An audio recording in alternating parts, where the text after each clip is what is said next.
Hi, HCG Berry Babe here.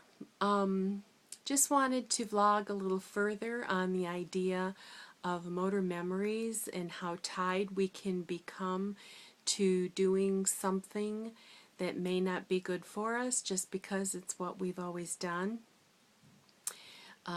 Today my family was all engaged someplace else, so I decided to go to the movie by myself.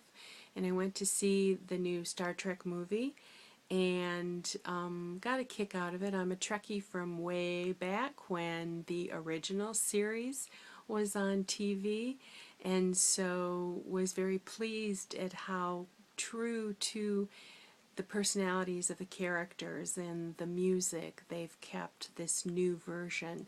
And I can see now we may be in for a whole quote-unquote 5-year journey of new Star Trek movies.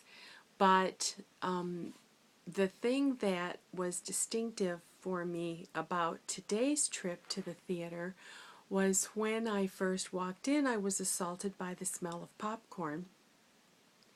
And it wasn't, usually it's and today it was overwhelming, and not in a good way.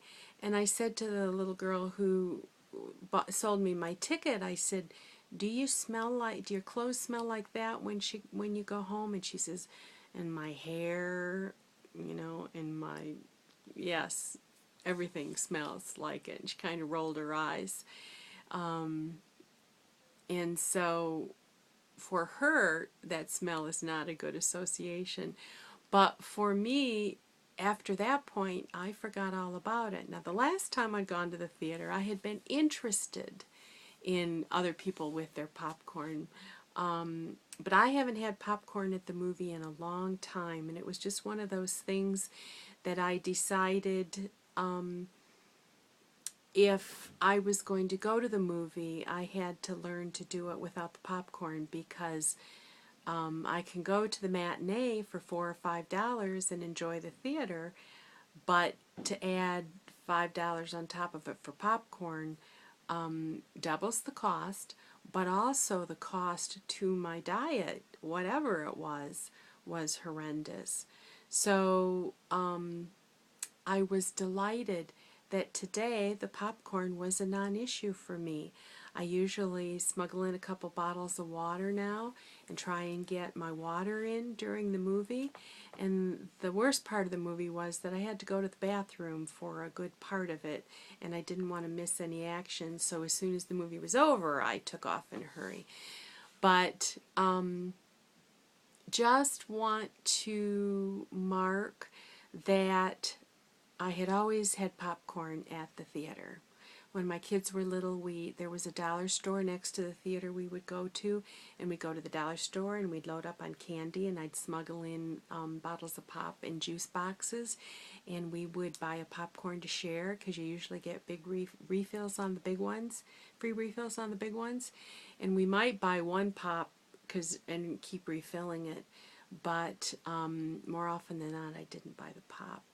But came to realize that that was doing them a disservice to make that association of always eating at the movie. So over the last few years, I really have been working to try and break that association for myself, and was pleased today to experience that. So I know that there are other places that I can go and other things that I can do without the bad food habits that I've developed in the past. But that won't necessarily mean that I won't be nervous about trying it, or I won't have to have a plan for dealing with it when I get there.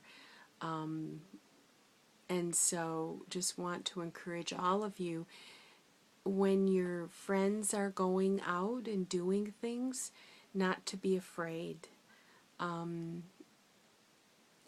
You don't want to stop living your life just because you're on P2 or P3, when what you need most is to be with the people who care about you and you care about, and to go out and laugh and have a good time and learn to do that without the food.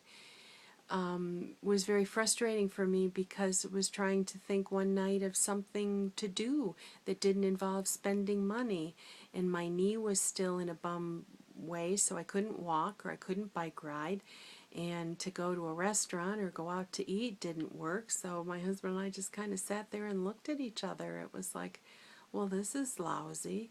You know, food has been so much a part of our relationship that what is there if we're not eating, or, you know, other things, and I wasn't in the mood for that either. So, just encouraging you to reach out and create new motor memories, and associations with things that historically have been put the feed bag on, because you do have a choice. You don't have to hide. You just have to be strong in your conviction and make a plan before you go. And if you are determined, then the people that you're with will back off. It's when you waver and hesitate and, well, maybe, then they'll push. But if you say, no, not going there, then they'll back off, you know. So, just my thought on the matter, and that's all I have for now. Bye bye.